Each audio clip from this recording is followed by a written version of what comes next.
Fala galera, bom, esse ano a gente teve a estreia aí de 2 projetos dentro do universo de American Horror Story, que foi a 10ª temporada, né, Double Feature, que eu já fiz o review aqui episódio por episódio no canal, então se você não viu, dá uma corridinha lá pra você assistir.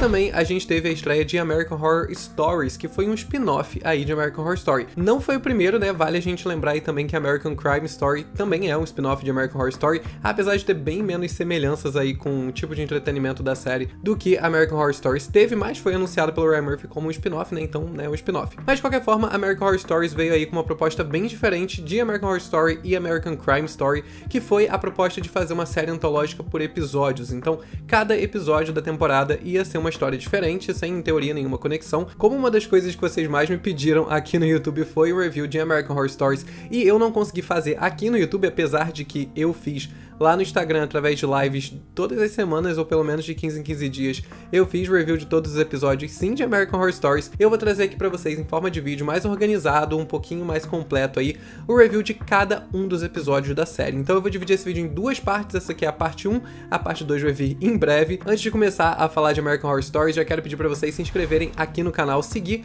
a página nas redes sociais que estão aqui na descrição. Também quero convidar vocês a conhecer o meu projeto pessoal aqui no YouTube, que é o Desiluminado. Vou deixar o link aqui na descrição do vídeo também. E é isso, vamos falar de American Horror Stories, um spin-off que foi uma péssima ideia.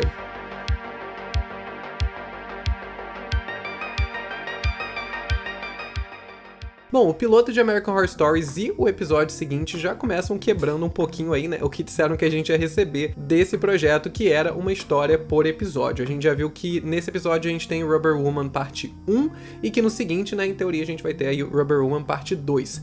O que me decepciona em 2 sentidos. Primeiro, no sentido de que eles não conseguiram o desafio que me animava nessa antologia, que era explicar uma história em um único episódio. É o que já foi feito várias vezes, tá? Em, tipo, Contos da Cripta, Goosebumps. Tem muitos projetos aí de terror antigos ali que eles fizeram bastante esse tipo de antologia, então não é novo na televisão, e normalmente eles funcionam como curtas, né? Tem aquela história ali meio de punchline, chega lá no momento legal, você fala, ai meu Deus, e aí o episódio acaba. Então o fato deles não conseguirem fazer isso nos primeiros 2 episódios já me deixou um pouquinho decepcionado. E vou só fazer um PS aqui rapidinho pra explicar pra vocês como é que foi a minha relação com esse spin-off durante os anúncios de que ele iria acontecer. Inicialmente eu tinha entendido de que a gente ia explorar ali com American Horror Stories algumas das histórias que foram abertas em American Horror Story, né, em temporadas regulares, mas que acabaram não conseguindo ser tão exploradas assim. Então alguns personagens que ficaram meio secundários. Depois começaram a sair algumas imagens e algumas informações, eu percebi que não era exatamente isso que ia acontecer, e que a gente basicamente só ia explorar histórias novas que tivessem alguma conexão ou não com American Horror Story. Então assim, nessa primeira a gente já teve uma conexão que foi de fato a história sendo passada na Murder House. Ponto negativo disso,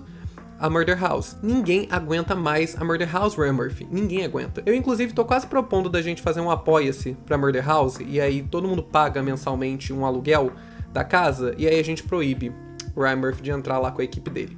Ai, velho, o que você quer comigo, porra? Que desgraça, velho! Ô, seu arrombadinho, que saco, mano! Sai daqui, velho! Mano, que porra! Que desgraça, velho! Sai de mim! A Rubber Woman não foi exatamente uma novidade, ela já estava no material publicitário da temporada, e também já tinham vazado algumas fotos da gravação e a gente já tinha visto uma menina vestida com a roupa do Rubber Man. A gente tem basicamente uma dinâmica muito parecida com o começo da temporada de Murder House, né, o piloto original de American Horror Story, que é a família se mudando pra Murder House. A gente conhece lá dentro essa família e a gente percebe que os 3 personagens protagonistas são bem chatos. Toda a narrativa é ao redor dessa garota ser muito deslocada, tá nessa casa com os pais dela, que eles alugaram unicamente pela história dela. Depois que ela se muda pra casa, ela encontra aí a roupa do Rubber Man e ela começa a ter alguns pesadelos e algumas visões ali do Rubber Man. Como a gente descobre depois, ela tem uma obsessão aí com sadomasoquismo e ela gosta de infligir dor e ver pessoas passando por dores.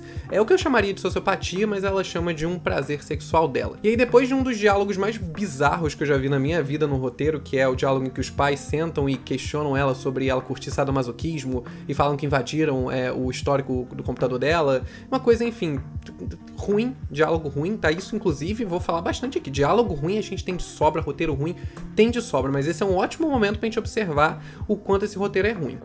You've been spying on me? You've been lying to us. About what? What kind of porn I like to look at? What the fuck am I supposed to do? It's none of your business. Aí a gente começa a ver a vida dela no colégio, a gente percebe que ela sofre bullying no colégio, tem umas garotas lá que tiram com a cara dela. Ela é lésbica, né, ela gosta de meninas, eu não sei se ela é bi, tá? Não me lembro desse detalhe, mas assim, eu lembro que ela gosta de meninas. E aí ela conhece uma menina lá, que no caso é a Paris Jackson. Isso é um outro momento pra gente ilustrar um outro ponto muito frequente em American Horror Stories, que é péssimas escolhas de elenco. Escolheram a Paris Jackson pra ter, tipo, mais de uma fala, né? Aí a gente já percebe que a equipe tava bem cansada na hora de fazer elenco. E aí a gente tem todo esse momento ali dela tirarem sarro da cara da garota, mas ao mesmo tempo ela chama ela pra uma festa do pijama e ela fica tipo, ai, nossa, essa cara vai ser tão legal, eu e minhas amigas, essa festa do pijama. Basicamente, a menina faz ela se abrir sobre todos os desejos sexuais estranhos dela, e aí a menina grava tudo, né, faz uma live da declaração dela. E tá todo mundo assistindo, e aí todo mundo conclui que ela é muito bizarra e ela gosta de coisas bizarras. E aí a menina, numa tentativa de se vingar, liga pras garotas e fala, olha, eu vou me matar porque vocês me humilharam, e aí se eu me matar, vocês vão ser presas porque vocês induziram meu suicídio, então venham aqui em casa que aí a gente pode se acertar. E aí as meninas vão pra casa dela e ela mata as meninas. E aí foi nesse momento que eu tive uma reflexão que foi, meu Deus, essa é a noite mais longa que eu já vi em toda a minha vida. Porque vamos só processar aqui tudo que aconteceu nessa noite, tá? A menina, ela briga com os pais, né? Isso já tá de noite. Ela briga com os pais e ela decide que ela vai na festa do pijama. Aí ela chega lá, elas fazem uma festa, aí ela consegue se aproximar da garota a ponto delas subirem pro quarto, então todo um processo aí. Depois que elas vão pro quarto, rola um mó climazão, a garota faz uma puta declaração e aí avisam que estão gravando, aí ela vai pra casa dela, depois de chorar, de ficar puta, ela liga pra menina, aí ela ameaça a menina, as meninas vão até a casa dela, ela mata todas, não satisfeito com isso, ela arrasta todos os corpos pela casa, limpa tudo, né, porque ela esfaqueou sem nenhum cuidado higiênico ali pra poder matar as garotas, ela joga as garotas atrás de um buraco na parede e ela ainda tampa esse buraco. Isso tudo no espaço de uma noite. E também nem preciso levantar aqui que os pais dela são completamente surdos. Então assim, o piloto da temporada, ele já deixa um pouco claro pra gente o que a gente vai encontrar nessa temporada, né, que não é televisão muito bem feita. Vamos começar por aí. Vamos falar de um ponto positivo. Eu achei a fotografia bonita. Eu achei, inclusive, esse episódio muito mais bem filmado do que vários de American Horror Story. Mas, assim, tirando isso, a gente tem péssimas atuações, a gente tem, não vou dizer péssimos personagens, tem os que foram mal explorados, mas assim, poderiam ter algum potencial. Tem várias e várias coisas que ficam sem explicação, inclusive na parte 2 do Rubber Woman, que é o fato de ela colocar a roupa e o olho dela ficar preto do nada, não entendi porque isso acontece, não é explicado em nenhum momento. Tem coisas como, por exemplo, a terapeuta dela morrendo e aí depois querendo fazer uma consulta com ela, depois morta, fazendo uma piada.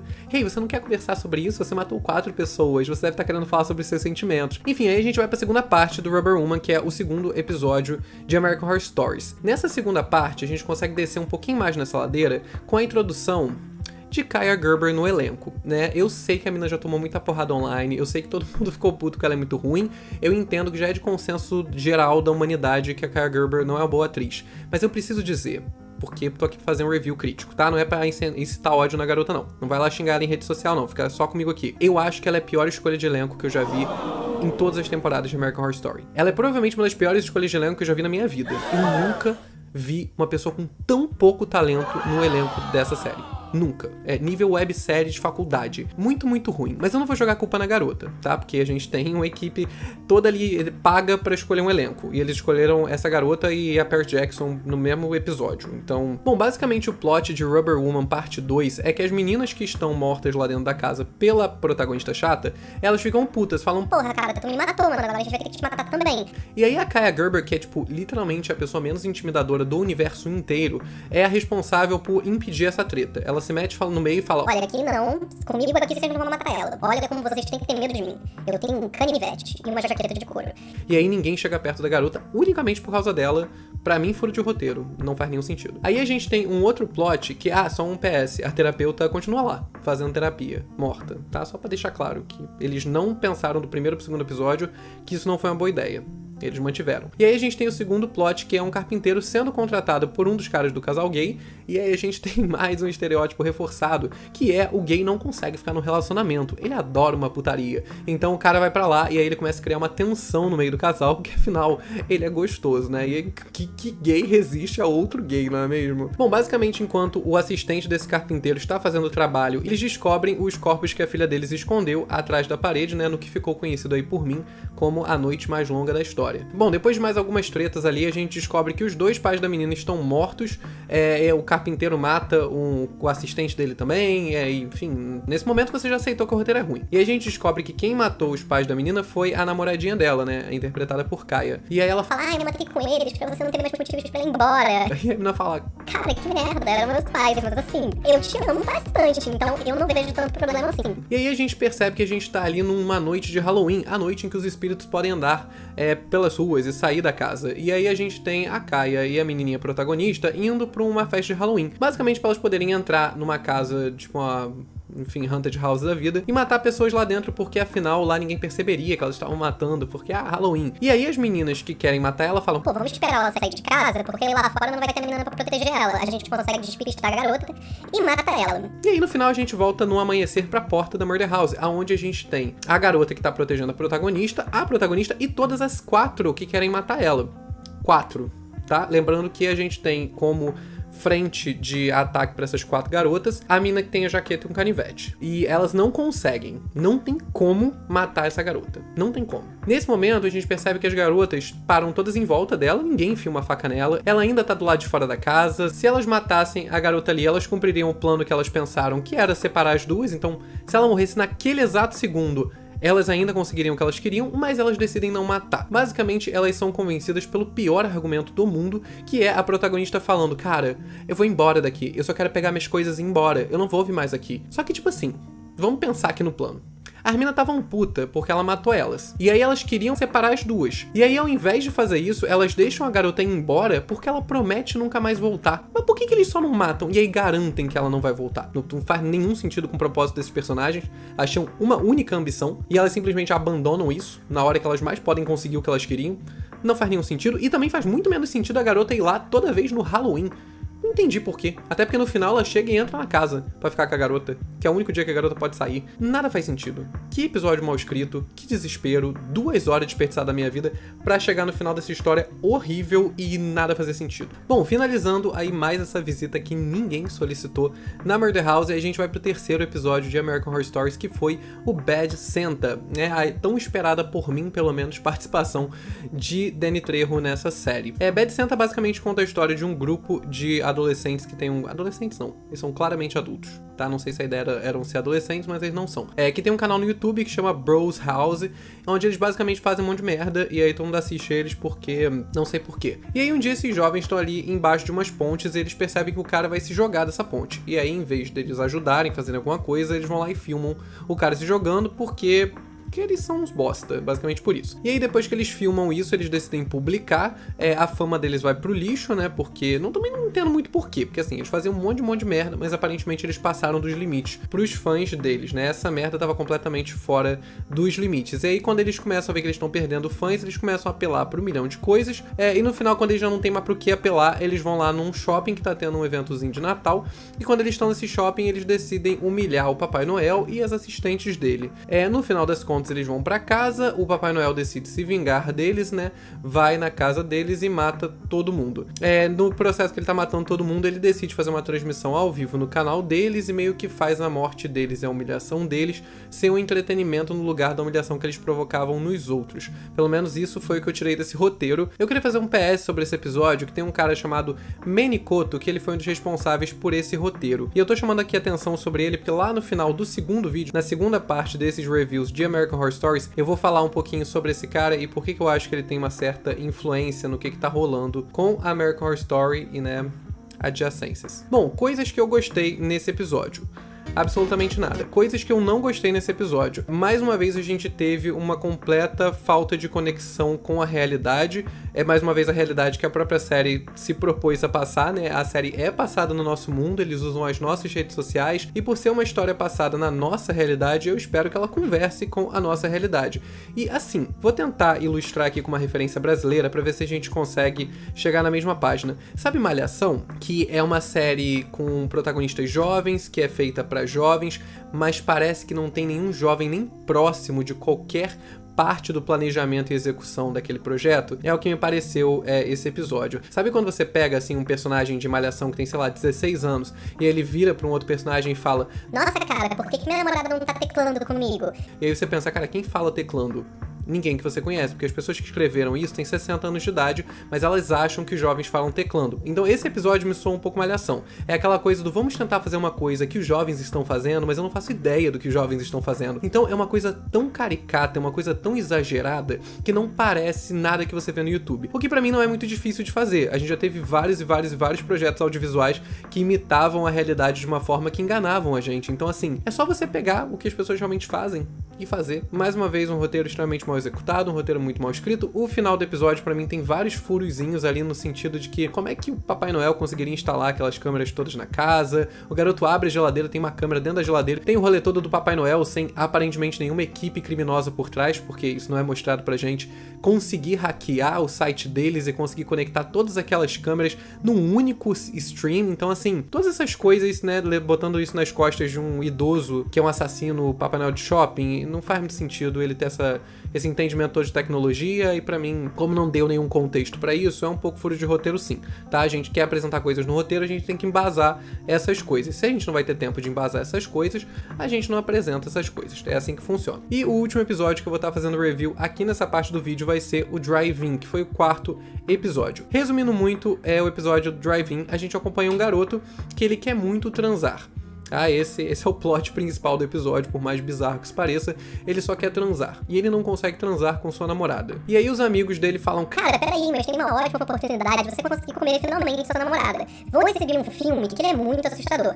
E aí eles contam a história de quando esse filme foi exibido inicialmente, né, originalmente, algumas pessoas na sessão enlouqueceram e saíram comendo outras pessoas e basicamente a plateia do filme se atacou. E aí ele fala: pô, vamos exibir esse filme aqui de novo. E é uma ótima oportunidade de você conseguir comer ela, porque ela vai ficar com medo. E aí, aparentemente, quando ela tá com medo, você consegue comer ela. E ele dá uma lida ali sobre o que aconteceu nessa tal primeira exibição desse filme, descobre que o cara foi preso, aquela coisa toda, mas aí ele decide, mesmo sabendo disso tudo, levar a namorada dele pra ver o filme. Quando eles chegam lá, tem uma mulher que, né, sobreviveu à primeira exibição do filme, falando: gente, não vê isso aí, vai dar ruim. É óbvio que ninguém escuta, até porque é um protesto de uma pessoa só, e eu também não escutaria, não vou culpar os protagonistas da série. E aí eles vão lá ver o filme, como é de se esperar, rola o que a gente já esperava, todo mundo enlouquece, começa todo mundo a sair se comendo no meio da sessão. Duas pessoas conseguem fugir, né, o garoto protagonista e a namorada que ele queria comer. Aí nesse momento eu começo a me fazer algumas perguntas, né, porque a gente tem mais um roteiro mal feito. Aqui a gente aceitou que todos vão ser mal feitos, né, daqui a gente já estamos nessa página, porque eu já tava nessa página quando eu tava vendo. E eles decidem ir atrás do diretor do filme quando eles ainda estão lá na sala de projeção do filme no drive-in. E aí o garoto, até um pouco sensato, ele pergunta: aqui, tu não acha que seria legal a gente chamar a polícia?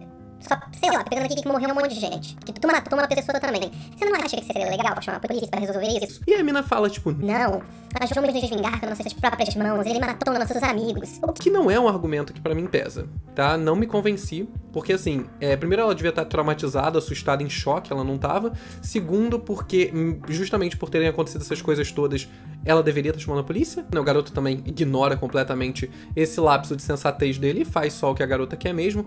E aí, afinal, ele queria comer ela, né, gente? A gente tem que lembrar desse detalhe.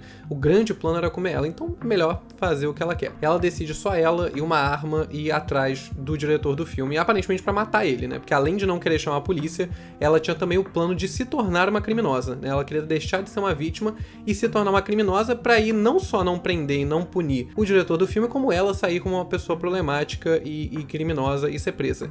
Então, um ótimo plano. E ela vai até a casa do diretor, né? Eles têm ali um diálogo completamente desnecessário, que unicamente serviu pra explicar pra gente, enquanto audiência, o que tava acontecendo. E aí ela decide matar ele, né? Dá 2 tiros na perna dele, taca fogo no filme, taca fogo no trailer. E com isso ela se torna uma criminosa e o garoto também, né? Como cúmplice do crime. Até porque eles tinham o plano de queimar queimar o rolo do filme da sessão seguinte. O que a polícia também poderia fazer, porque ela poderia só entrar na casa, prender o cara e aprender o filme. Tranquilo, é o trabalho da polícia.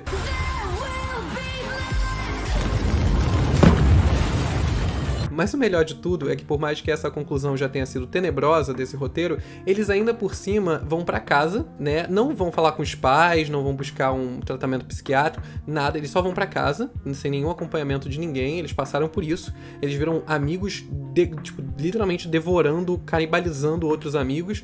Eles mataram pessoas, eles tacaram fogo num cara, mas ainda assim eles estão de boa. Aí eles não só vão pra casa sem buscar nenhum tipo de apoio, como eles ainda por cima vão transar, né? Porque lembra que eu falei que isso era o plot principal? Pois é, ele era mesmo. Não teve nenhuma mudança.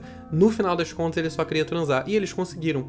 Então mostra-se pela janela que a cidade está entrando em colapso, porque o filme foi postado na Netflix, mas ainda assim, o foco, né? A prioridade ali está sendo transar. Essa é a conclusão desse episódio. Eu queria só fazer uns comentários aqui extras sobre esse episódio. Tem um momento em que o garoto fala muito mal das produções de terror contemporâneas e que elas são ruins.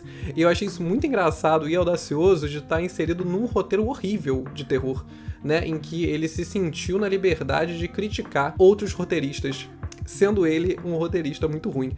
Achei bem legal. Eu vou dizer que eu dou pontos pela coragem. E quem tava assinando o roteiro desse episódio foi mesmo o cara que assinou do último. Então vamos lembrar dele aqui, tá? Vamos lembrar que ele tá nos dois, porque vai ser importante lá pra frente. Bom, galera, como eu falei pra vocês, esse vídeo ia ser focado nos 4 primeiros episódios de American Horror Stories. O próximo vídeo eu vou concluir com os 3 episódios finais e mais a minha conclusão geral aí sobre a série. Sei que tô xingando muito nesse vídeo, mas assim, sem nenhum remorso, tô leve.